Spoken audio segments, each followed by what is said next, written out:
Relax, the keyboard is off, the press box is closed, and the mic is getting warmed up as the guardian of the blue paint turned writer is about to enlighten us. The show where the writer is fresh off the presses and the ink is not dry. For this week's show, after the off-season storm, a calm has come over the Flyers. Or not.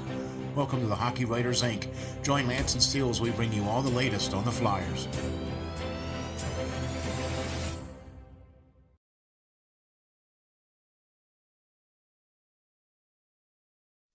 Hi guys, welcome back to another edition of the Hockey Writers Inc.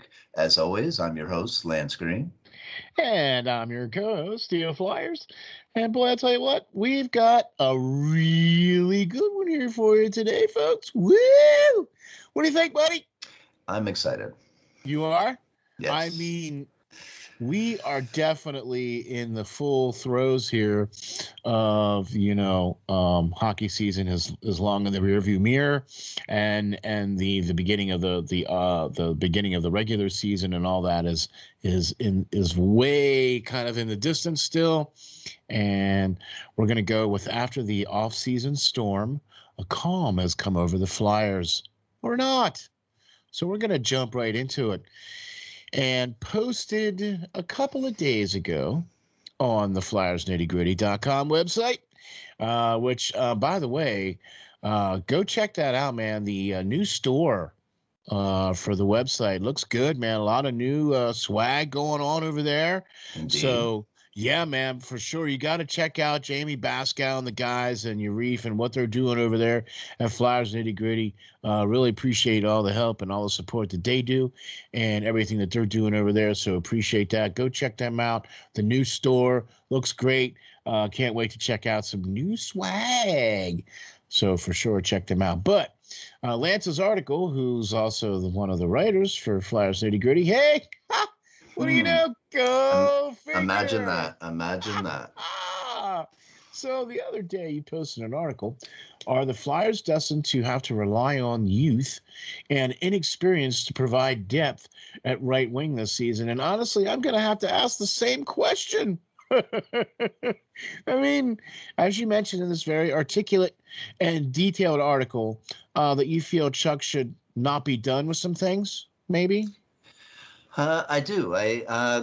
After all the moves that Chuck did make this offseason, it seems with him giving up first-round picks and everything to make the roster the way it is now, booting out some guys that really hampered the team last year and bringing in a whole slew of other guys to hopefully change the outlook of the locker room.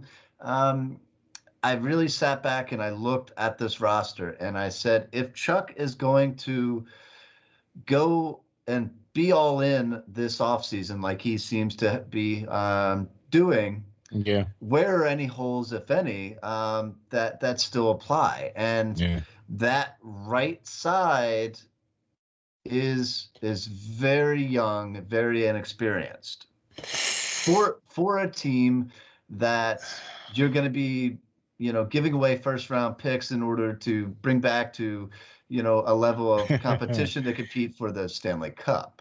Yeah. Would I be okay if it was just a normal offseason? Probably. But, there's a lot of moves been made to definitely change this roster very quickly, not over the course of 5 seasons, over the course of a couple months.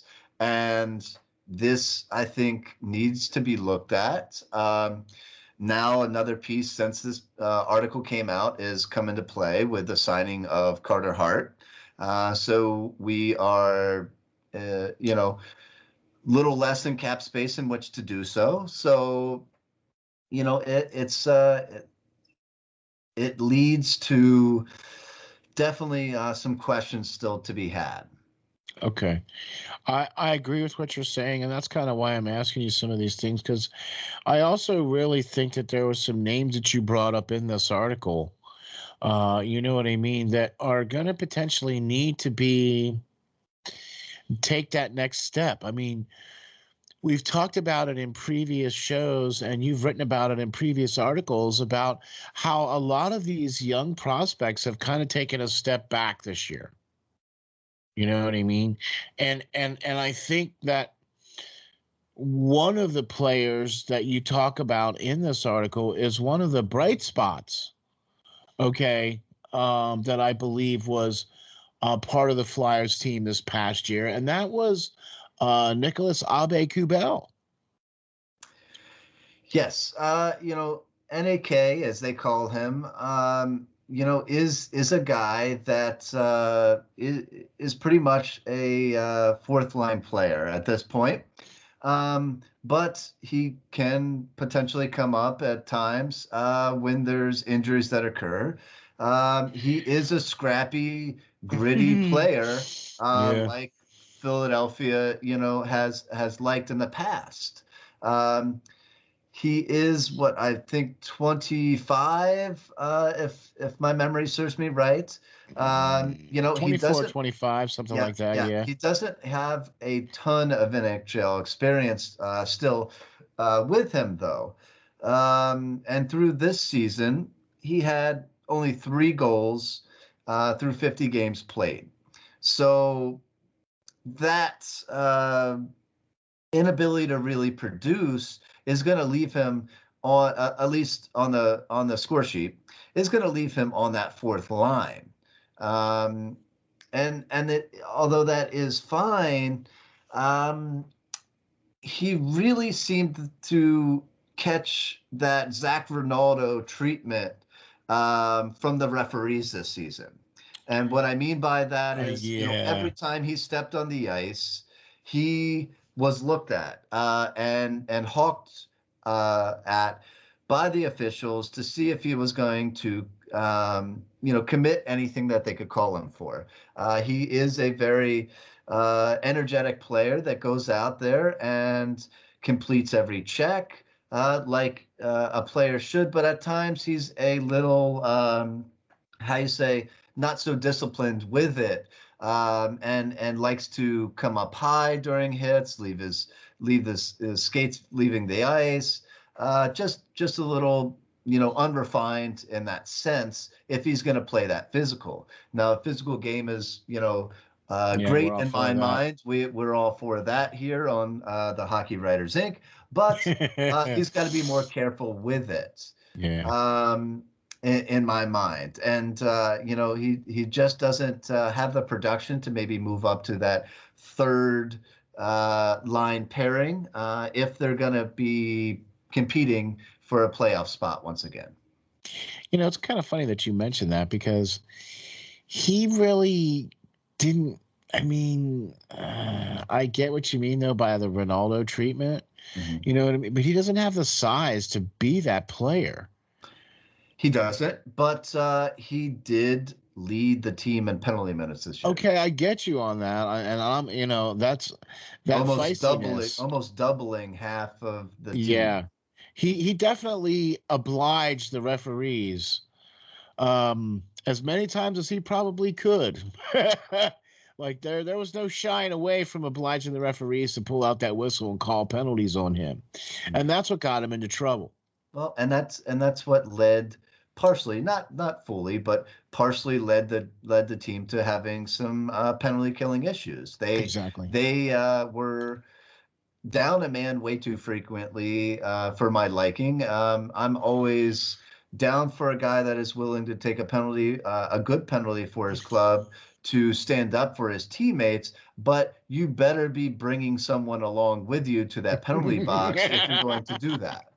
Exactly, because too many times this past season where guys were taking dumb penalties, and guess what it led to? It led to goals. Not just, and it wasn't just a penalty. It was 4 minutes. It was 5 minutes. It was multiple penalties in a row where you constantly keep teams on the power play and keep giving them chances. I mean, no wonder Carter Hart had a horrible year. No wonder Brian Elliott had a horrible year. Well, you guys getting hung out to dry like that because you can't, you have guys that are trying to forecheck but can't. I would like to see or question, like, Knack do what Joel did. I know he's not going to get 6'5" and 230 pounds, but I want to see you go and hit the weight room and put some bulk on and see what you look like then. Then maybe you can handle that physical, more of that physical type of game where you don't have to leave your skates. You don't have to hit guys high because you got some thickness and you can do that. I mean, maybe it's just me. I'm just an observationist, man. You know what I'm saying? No, I mean, he could definitely do that and improve that side of his game for sure, and definitely look to take less penalties next season would help him out a lot. Yeah, I mean, that would be putting it mildly. One of the other guys that you mentioned, though, and this is another reason why I really love this article too, because I love Wade Allison. Okay, and I'm interested to see your take on how you think he's going to fit into this team. Sure. He is but 23 years old. He came up and had an excellent short stint with the team, was a bright spot to a horrible Flyers season, and it gave fans a lot of energy towards the end of the season and will to want to come back and watch the games to see this young kid play. Now Wade was a 2016 second round pick. He spent a lot of time in Western Michigan, but he was hurt a lot, not just, little nagging injuries, season-ending injuries while he was there. So last season was a bright spot for him because he managed to stay healthy for once. Yeah, that's always good. and that's great. And he potentially is slotted in on the third line right now for the Flyers. And, although that is great opportunity for him, he's played in just 14 NHL games. That is a little bit to ask of him when we had a guy named Jacob Voracek playing that role consistently last season. And, like him or not, he was a point producer for quite a long time. The other guy across from him potentially is going to be JVR, and he's a 30, some goal scorer, definitely 20 goal scorer multiple times over. So that's going to be a lot to ask for a guy to fill in at who just only has 4 NHL career goals.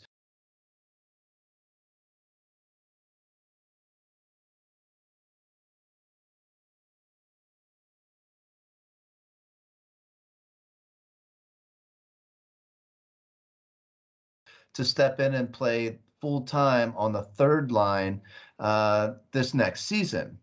Now, I love the kid. I think he is a Flyer through and through. But, should the team entrust this much in him with going back to that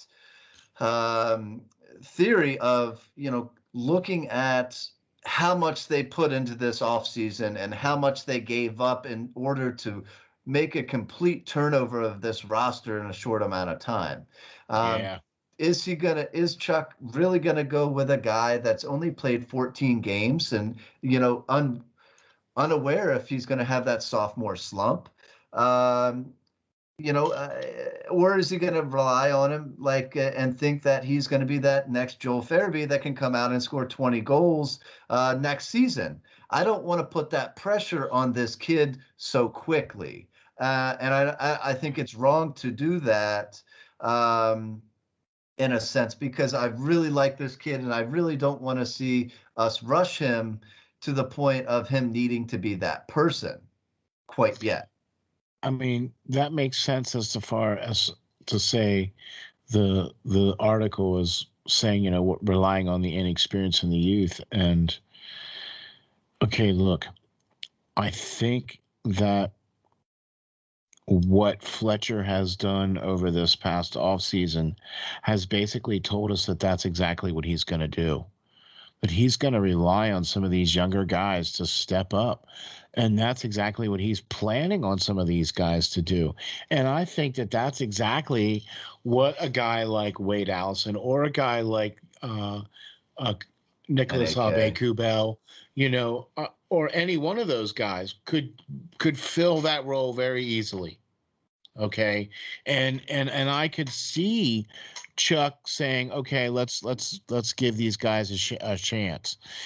I'm also with you on that too, that, that's kind of relying on some inexperience. 14 games. It's not very a lot. You know what I mean? And youth lacking the experience. You know what I mean? So the reason why I'm saying this is because you also mentioned in this article about somebody like bringing in somebody like a Kyle Palmieri. Right. You know what I mean? And although I understand why you say this, okay, and he might be able to take the reins of that spot if the two, aforementioned players can't really pan out. Do you know what I'm saying? It's kind of like it would be like an insurance policy. For sure. Yeah, for sure. So, Kyle Palmieri has been a great player for a long time. He's 30 years old. He's a right winger. So there would lie, a certain depth and reassurance policy, like you said, to not have to rely so much on Allison right out the gate. I want to see him excel.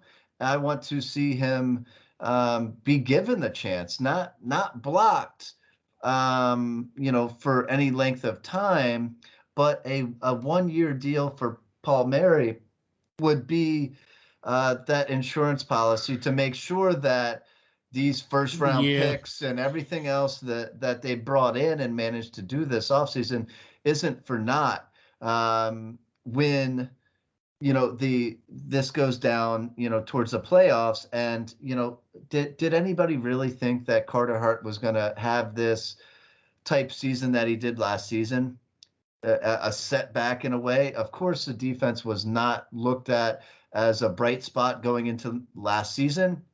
They didn't finish the job and bringing in the guys that they should have, like they did this season. But I don't really want to rush a guy like Wade Allison into doing so. Now, Palmieri is a guy that scored 10 goals and 11 assists for 21 points last season, but he also is a guy who has multiple 25 to 30 goal seasons and 45 to 50 point years, over the last 5 years. He's been a rock for New Jersey before they traded him at the deadline. Yes, and he's still young and he's still unsigned. Now, the Islanders have been handing out some heavy contracts of their own through their own restricted free agents. And I think Lou, the GM up there, is trying to hold off on seeing what he can offer Palmieri. I mean, he did trade for him at the deadline. I would think that he would want to resecure him if he could.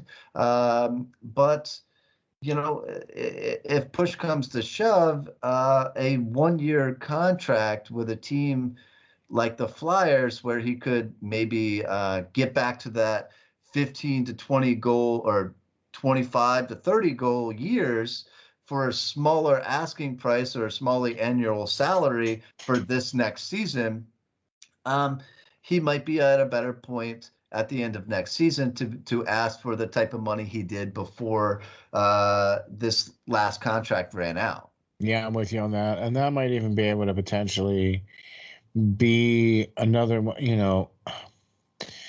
there's some other things that we're going to talk about later on the show too, about the other article that you wrote. That's kind of what my questioning was. I didn't want to bring in a guy who potentially could block one of these two players. But then again, you also need to have a guy who, in case these two players aren't able to put it together, need to be able to have that guy that can step in and be like, okay, so when you guys figure it out, this is how you do it. Right. And at this point, The Flyers are looking for another banner. If they were just looking to get back into the playoffs, I think they've done enough to possibly get back into the playoffs next season. But is that what we really want as fans, or do we really want to see another banner raised in Philadelphia? I think the banner is what we're going after. And if you look at the teams that have won the Cups in the past, the Tampa Bay Lightning being the most recent with back-to-back championships, the depth on that roster, 1 through 3, 1 through 4 lines, it is pretty heavy. It has no question marks. They have players that can put in 20 goals a season on the third line consistently every year. They did until this past offseason. Right, but that happens to any and all dynasty-like teams that were able to do that for any length of time. They're going to have to lose people, and of course, they lost a good player to the Seattle Kraken as well with the expansion draft. So that is going to happen, and it takes a good GM to get them back quick, fast, in a hurry to the point that they were at when they were winning championships, after everybody then signs elsewhere for, some money. You have to pay players, and you have to allow players, other ones, to leave. So yeah. I mean, because allowing some of those other players to leave opens the door for some of the younger guys to step in to play those bigger roles and get those bigger contracts. And, Tampa Bay was definitely not shy in handing out contracts this year either. Right. You know what I mean? So that's all good too. I mean, well, if you think about it too, the New York Islanders, who Paul Mary was last with, made it back to the Eastern Conference Finals again. So maybe they didn't win a championship, but they did have to pay out some pretty extensive contracts, and are still working on doing that to other players of their own that they still have to sign. So they were up against the cap in the first place, and they were able to get rid of some contracts and cap space in that sense, but they still have to hand out some. Well, because Anders Lee is going to come back from long-term IR with his injury coming back and everything too. So that's going to be the other thing that they're going to have to worry about as well too. So that could be the other thing too that the Islanders are holding off on too. Maybe they can get something for him in a trade.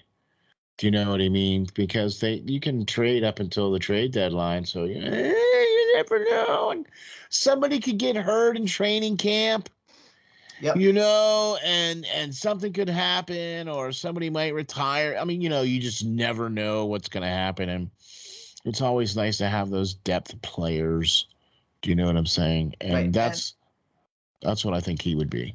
Yeah, I think he would be a much needed depth player to ensure that that third line is going to be a solid one. Yeah. And I'm not saying that they should or shouldn't look at that as a definite thing to happen or whatnot, but it is something to think about. I think at this point, if you're going to put out all that they did this offseason to turn this team around and totally change the culture of the locker room. So I think he is a great player in the same token, and he's an experience for that's been on some winning clubs in the past. So, I mean, I see what you're saying, and I get what you're going here, but frankly, I think that Fletcher's done for this year. I mean, that's just my personal opinion. I mean, I don't see any more major or even minor moves unless something special comes along, or maybe at the trade deadline, depending on what's going on with the season. I just don't. I quite honestly, I think that any of the moves that Chuck Fletcher has made is what I think the team that's what he has now is what's going to be on the ice for at least most of the guys that he has there now is going to be opening night. You know, we might get some surprises there with some of the guys in training camp that might get invited. Do you know what I'm saying? And if Palmieri is a guy that, you know, he can come in as a tryout. I mean, I don't know what his status is, if he's a unrestricted free agent or whatever the case is. If he can come in as a tryout and then get a tryout contract, or, you know, whatever the case is, that would be the only way I could see him coming in here. Do you know what I mean? Because quite honestly, I think Chuck's done. Well, But that's just my opinion. He very well could be. And the thing with that is, if it was a different position, like my next article, you know, kind of alludes to, where one of the other ones that has a lot of depth at the system, I could see leaving it alone. But I think at right wing, we have a lot to be desired on that right wing, in the Phantoms, in the system altogether. I think it's something that they're trying to build up on, especially with this year's second round pick. You know, him being a right wing. So it's something that needs to be worked on. But you know, other spots on the ice definitely have a lot more depth, and you know, a player that could step up if those two didn't work out. But I just don't see the depth there at right wing in the Phantoms, or even below that. So. Okay, I got you. Well, I'll tell you what, man. That was that was the first one. That was the first article we got to talk about. So I think that's just awesome sauce. And we're not done, because we got some more to talk about here too. And first thing I would like to say is, we talked about it at the beginning of the show, and I would like to say the Hockey Writers Inc. salute goes out to the Flyers Nitty Gritty for 38 weeks in a row on Bleacher Report. So the Hockey Writers Inc. salute goes out to Flyers Nitty Gritty, Jamie Pascal, and the team. Thank you very much for the support and for posting us out there on your website, and really appreciate that, man. That's it means a lot, and it gets us noticed, and it gets us out there on Bleacher Report. So thank you very much for that. So yeah, man. Just posted fresh. I mean, the ink is still not dry. Can I say that's part of the show? Okay, all right. I think that's a line. Yeah, all right. Released into the world just yesterday onto FlyersNittyGritty.com. Flyers camp battles set to ensue at center. And holy turnover, Batman. There have been a lot of moves at center this offseason. And I'm going to start off with the big giant elephant in the room, because you address it in this very poignant article. And that is that Nolan Patrick is now out west with the Golden Knights wearing number 41. Good riddance. Okay. I wanted to see what your first reaction was going to be to that. Okay. The reason why I asked that is because, you know, we've glossed over this a lot. Okay. And you touch on the fact that he is no longer with the team, and he was part of the package that Chuck Fletcher was able to make the trade with. And then right after that, the Nashville turned around and traded him for Glasscoal. All right. So now Nolan Patrick is playing out west for the Vegas Golden Knights. You like this? You like this move, allowing Nolan Patrick to move on? Yes.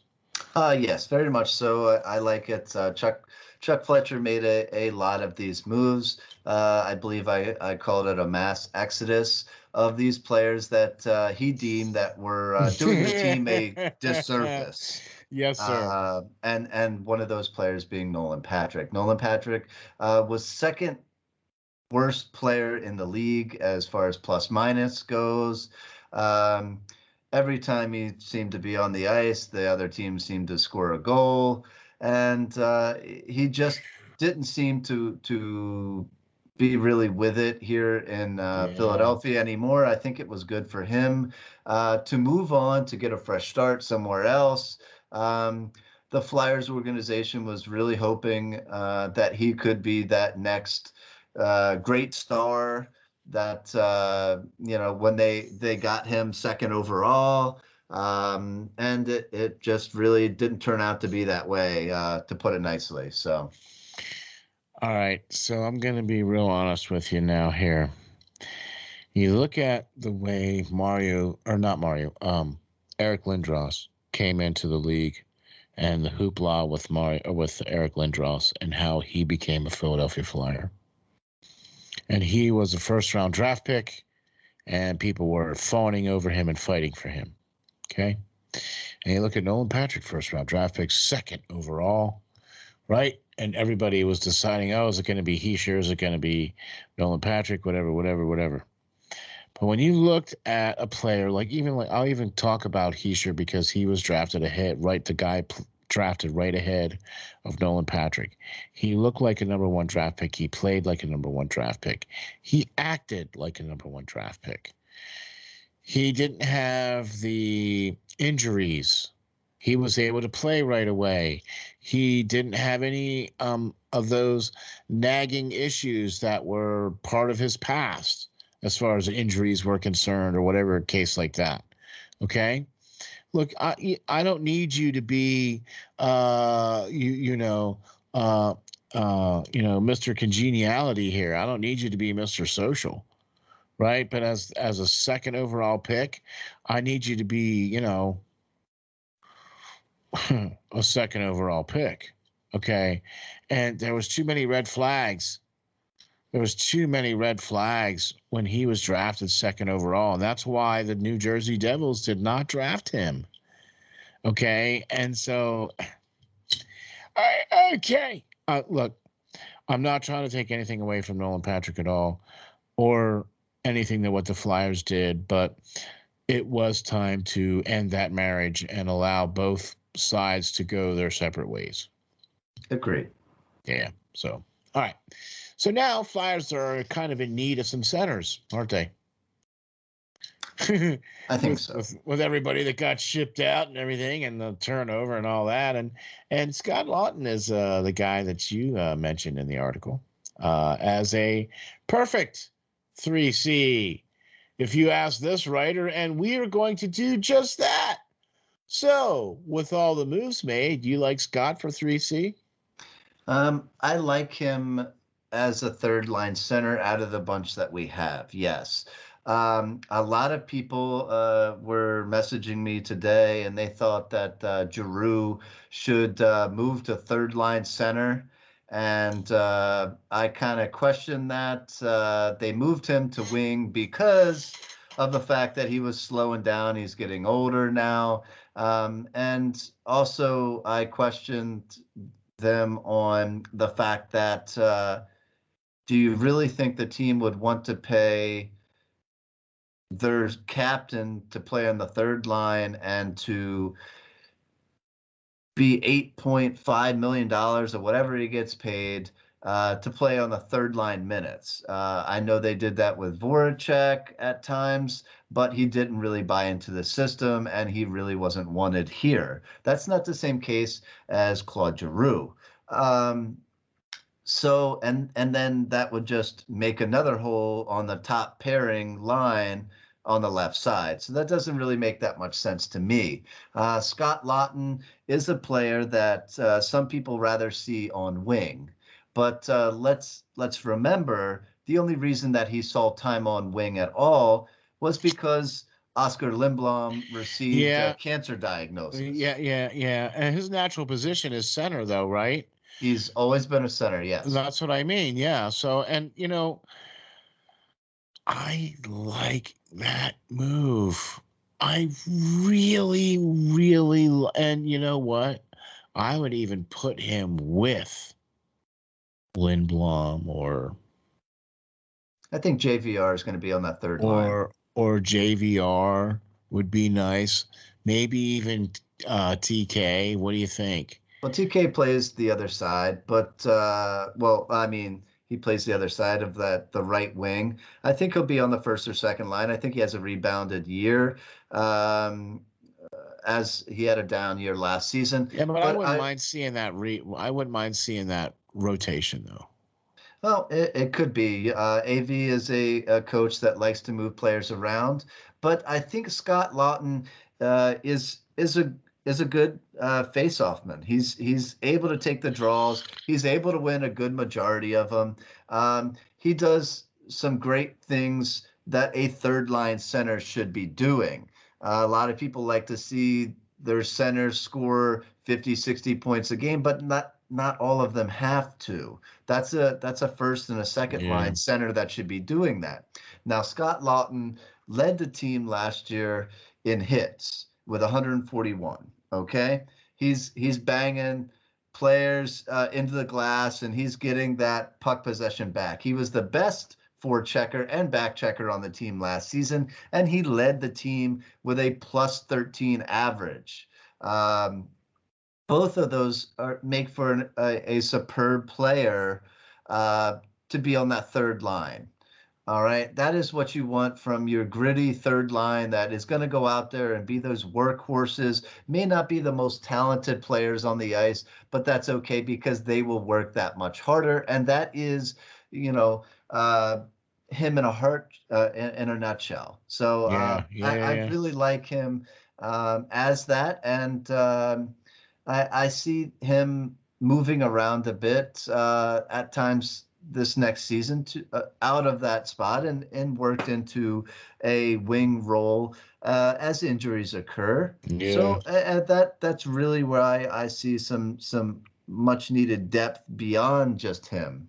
Yeah, and the guy that we got from Columbus for Voracek, Cam Atkinson. Right, he's a winger too, or is he? He's a right wing, yes. He's a right wing too. You know what I mean? So that might not even be a bad combo there either. No, I think he's going to play probably either on the first line or second line with Kevin Hayes. I think Kevin Hayes did a lot last season. A lot of people called him out last season, but he was hurt. He played hurt and had off-season core surgery. With his core muscle. And if you know anything about skating, your core muscles are what you generally use to really get going. And I think he had a great start of the season, but after getting injured, he definitely slowed down a little bit. Now this gives somebody to him that can actually put the puck in the back of the net and get him the puck as well. So I look for Kevin Hayes to really rebound as well as Konechny. Where he now doesn't have to rely and be that guy as much. Atkinson is a all-star scoring winger. Which is exactly why I brought him up, because he's going to be a great addition, I think, to this team. Sure. Yeah, you know what I mean? And I'm really with you on that. Now, do you see the signing? Okay. So do you not see, all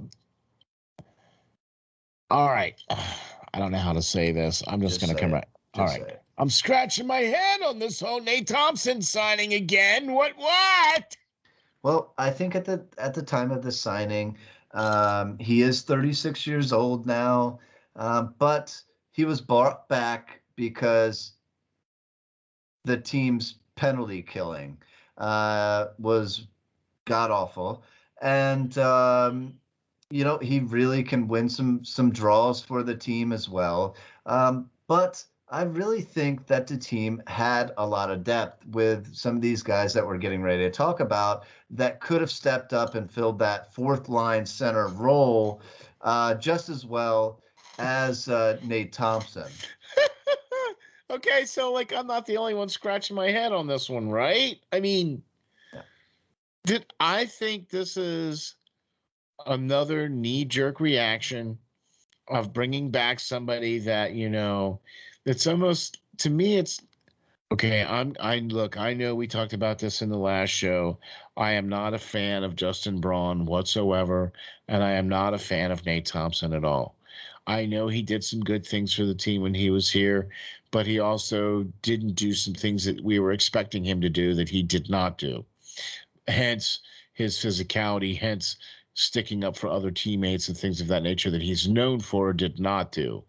So bringing somebody back like that, okay, yeah, is he good on the penalty kill? Okay, but is it worth all of the stuff that comes with that?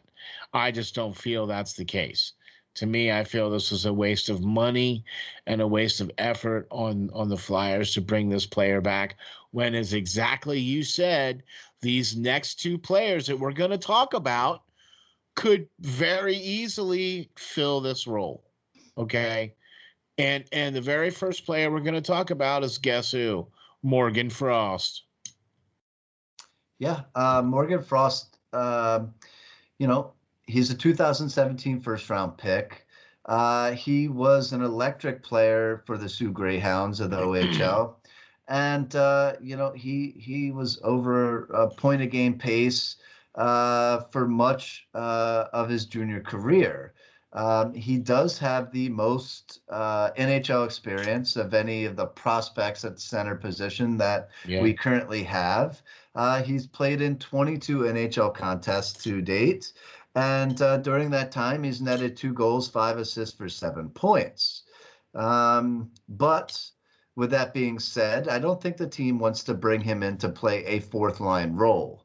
They used him a bit at wing to bring him in to play with some better players, to not set him up to fail. I don't think that they want to bring him in as a fourth line center for a long-term basis. I do believe that the team believes in him a little more than they should at this point. He is, still fairly young. Yeah. But he really hasn't been able to cash in on his chances. He knows where to be on the ice. He's always in the right position, but he's just been snake bitten when he's been up with the Flyers. And his lack of durability is a problem in my mind. Yeah. He did last season play in 2 NHL games, but he suffered a season-ending dislocated left shoulder that he had to have surgery on from a clean hit. That didn't look. It didn't look remotely as terrible as the doctor's prognosis or diagnosis was made out to be. And if he's going to play in the NHL on a consistent basis moving forward, he is going to have to be a little bit more durable or a little bit more elusive, if not. In that time span, he has to see these hits coming and prepare for them or get out of the way. He needs to go talk to Joel. He does. Every single one of these players that we're talking about right now needs to talk to Joel. Because whatever Joel did between that first year and second year, where he went to the weight room and put on about a good 15 pounds of muscle. Okay. Can y'all do that? Can we just smack you upside, that infamous commercial, I pick things up and put things down. Great. Can you do that for a summer? Just concentrate on that, And I believe Morgan Frost, instead of staying around the area and working with coaches and strength and conditioning coaches, he decided to go back up to Canada once again, which seemed to be his downfall last offseason when he couldn't get on the ice enough. With COVID and everything like that, the Canadian provinces were really strict on it, as they still are, with all the shutdowns and mandates and everything else that are going on. I think he would have been better off staying down here and working his tail off if he really wants to be an integral part of the Flyers' main roster next season. And he yet again didn't do that. Yeah, I'm with you on that as well too. And even coach asked the players, "Hey, stick around. Hey, can you stick around?" You know what I mean? One of the players we're also talking about too is like I think is going to get a shot at camp this season as well, and I hope he makes it hard to be sent down as well. I'm a big fan of Tanner Lazinski, and I really like what he brings to the game, and I was really disappointed to see that he spent what most of the season last year on the practice squad. And that's just kind of was like that almost seemed like a death sentence. Like you're just pretty much guaranteed to not play. You get to practice and all that, but that's all you get to do.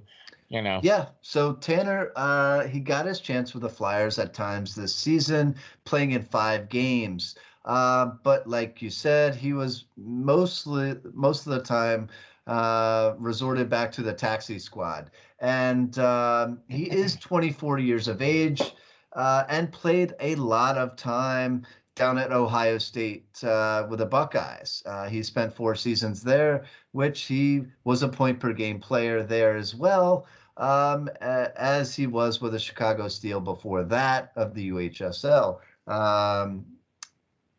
He is a great young player, but he didn't really show me a ton last season when he got the chance to play with the Flyers.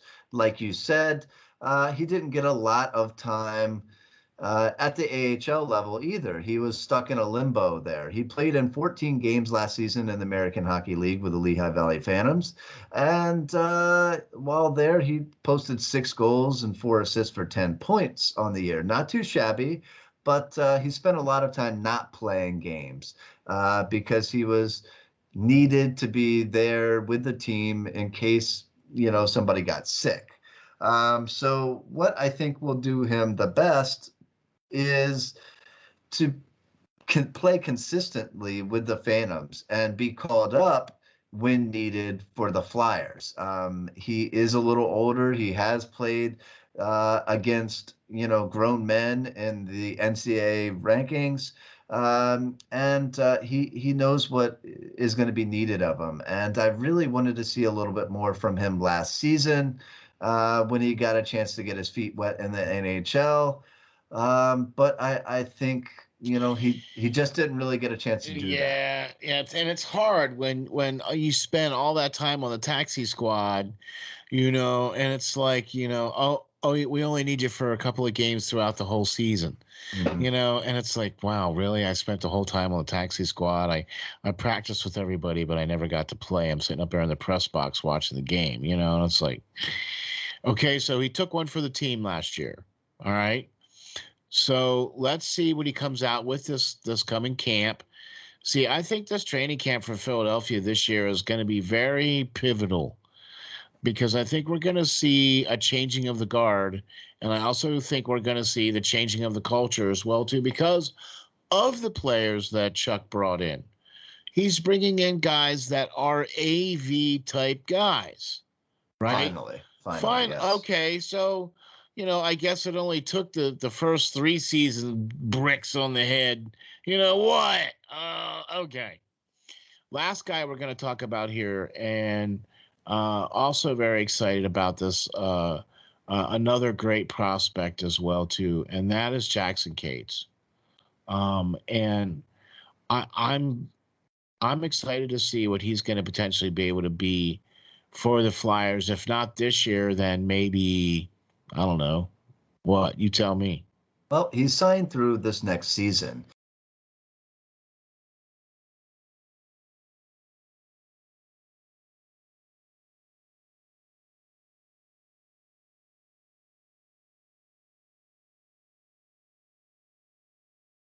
And Jackson Cates was picked up late after he was finished his season at the Minnesota Duluth with the Bulldogs down there. They won a national championship back in 2019. He is a bigger scorer than his brother Noah, who the Flyers drafted, and have in their system, but not yet signed. He's a year older, I believe, or 2 than his brother, and hence finished school that much sooner. Yeah. Cates is a gritty 2-way center. I really like his game. At times, he did stand out even in his limited playing time. I think he played in 4 or 5 games for the Yeah, Flyers this past something like season. that.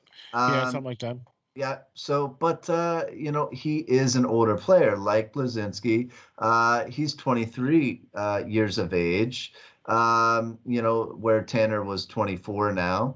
And, he has played against some tough competition. He has played in some very big games down at the collegiate ranks. So it just, it makes sense to bring him in Yeah. and to be that fourth line player if need be. And that's like you said earlier. I really don't see the need for bringing back Nate Thompson when you had these guys signed, but it is what it is at this point. I don't think they want another Connor Bunnaman type signing where he comes up for a game or two is less than impressive. They wanted a guy that is a proven NHL player, and they got that. So Yeah, no, I agree with you 110%. And that's exactly, I mean, that's perfect. yeah. So, yeah. Look, with all the recent selections from Chuck over the last 2 drafts, it appears that he seemed to be addressing the center position. You know what I mean? Where he's gotten some players that can fill those center position roles, I think, very well. Okay, over the last 2 drafts, I think. And they're just a little bit away. I mean, not quite ready this year, you know what I mean? But I really like what he's done over the last couple of drafts. I mean, what do you think? You think that's kind of where he's going? I mean, Well, I really like the 2020 draft. I'm not sold yet on a lot of the picks from this last draft. yeah. But we'll see. I didn't think that Elliot the Destroyer would be who he has turned out to be yet Wow, either. yep. So 2 guys that he drafted though was a guy named Tyson Forrester back in the 2020 NHL first round draft pick. And, they got a great chance there, him and Zayd Wisdom. Both players were players that were supposed to be sent packing back to the OHL, but they didn't have a season in the OHL last season. Yeah. So they were allowed to play in the AHL, which I believe both players, Forrester and Wisdom alike, definitely benefited from. Tyson, who came from the Barrier Colts, was a guy who had an elite level shot. And still does. He scored 36 goals and had 44 assists for 80 points for the Colts the year he got drafted. He has an NHL size frame as well with 6'2" and 194 pounds. That's what we want to see here, guys. We want to see some height. We want to see some, weight behind these players. This past season with the Phantoms, it took him a little. He was a little banged up at the beginning of the season, but he got going. He scored 10 goals and 7 assists for 17 points in 24 games played, and was really picking it up and putting it down as the season went on. He is still young, but he looks to be a player that will be ready sooner rather than later. And if need be, I believe personally that he could come up and play wing if need be to provide that scoring threat that they don't have. This year, you mean? This year, possibly even if some definite injuries occur. Okay, because that was what I was going to ask you. With the draft picks like Tyson Forster and Zumala and potentially Cam York potentially, and some of the other guys potentially making the team this year out of camp. You know what I mean? What do you think about all that? I mean, that kind of goes back to the whole, relying on the youth. It does. You know, I don't think Chuck or AV want to necessarily do that. If somebody blows them away, then by all means.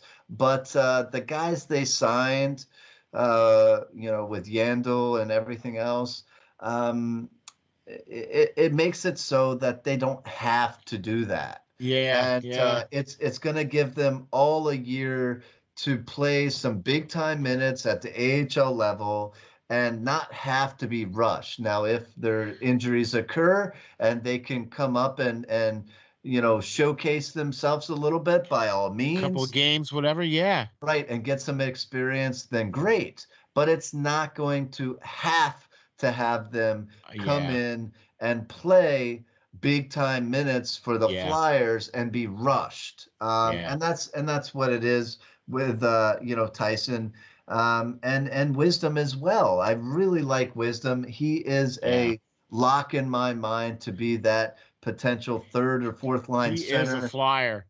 in the years coming. He Yeah, is that flyer. He is that hardworking, yeah. blue collar guy who, in my mind, I would love to have him on the team last season, come up, but I get why the team didn't want to really rush him. He was a guy that Chuck Fletcher moved up in the 2020 Yeah, draft. yeah, yeah, Um, yeah. he believed him in a whole lot, and he saw a lot of potential there. He was overshadowed in juniors by a guy that was his line mate in Shane Wright, who is going to be, in my mind, the number one overall pick in the 2020 draft, in the 2022 draft. I'm sorry, but Yeah. Zane had a great career in juniors in his own right. He did score 29 goals in his draft year. He did score 30 assists for 59 points. Yeah. He can get it done. He is gritty. He is a banger. He does get into all the tough spots, and he is already well over 200 pounds. Yeah. And he So plays a bigger game too. he plays a bigger game for sure. Yeah. He is an absolute bulldog on the ice. He skates. He does not skate by players. He skates through Through players. players, yeah, yeah, yeah. I really like that about him. And even I could not take my eyes off this player last season, in the preseason games that he played in. He was just electric. And I think, out of all these players, of course, Forrester is a guy that, you're going to look to score a lot of goals. But in my mind, I really like Zayd Wisdom to be a Flyer sooner rather than later. Yeah. I thought with all the injuries that occurred last season that he would be a name that they maybe bring up for a game or two. But like we already said, they have some guys that they brought in that are older, that are going to essentially be around with Lazinski and all that, and Cates. But so he doesn't have to be rushed. But boy, do I want him to be. I'm with you. No, I, I'm with you. I'm I'm with you too. I'm excited. with you. I'm excited to see this kid Yeah. and in Yeah. a Flyers uniform sooner rather than later. I'm also excited to see Cam York to get that shot because I think he's going to be a good shot as well too. Look, all in all, I like what has been done this offseason. And for the first time, I'm really genuinely excited about this upcoming season. I mean, I know we say that about it every year, but this one just seems different. Okay. Like Chuck heard the banging on the walls or something. You know what I mean? Like the ton of bricks finally hit him. Oh, I guess I better do some things here. You know what I mean? So, um, man, I'll tell you what, Lance, great articles, great stuff. Always good talking about the Flyers. Like I said, I'm excited about this team. I'm excited to see the guys that are going to get the invites to camps. You know what I mean? And I'm also going to be excited to see if Chuck is done or not. Yeah, I am too. I really think he's one more piece away from actually really solidifying his master plan here. If he can pick up some of these guys, I really like some guys like Palmieri or Nikia Gutsov as well, who's still out there in free agency land, who could potentially be brought in for some scoring depth. Yeah. I really like Wade Allison, but the short amount of games that he's seen at the NHL level scares me. With all that Chuck Fletcher has done, I don't want to see it fall short in my mind. With the fact that he gave up so much and did such a huge turnover on this roster, to see it fail or just come short of accomplishing their goals. I agree with you 100%. And with that, folks, man, here we go, boy. We got another good one in the can, brother. What do you think? I think so. Yeah, hopefully the fans think so. I think so too. Yeah. Well, we'd like to thank you all very much for checking us out and tuning in. Really appreciate that. Lance is our wonderful and grateful host, as always. And we can find Lance where? You can find all my articles on Flyers Nitty Gritty and SteelFlyers.com. You can also find my stuff on Bleacher Report. And you can follow me on Twitter at LNGBASSIST, the numbers 39. Awesome sauce. You can check me out on the web at www.steelflyers.com, along with catching the Hockey Writers Inc. at www.steelflyers.com/links/the Hockey Writers Inc. Check us out, man, where the ink is not dry and the writers are fresh off the presses. Thanks for tuning in this week. We got another great one. We'll be back next week with some more great stuff about the Flyers. We'll catch you next time. Thank you all for joining us.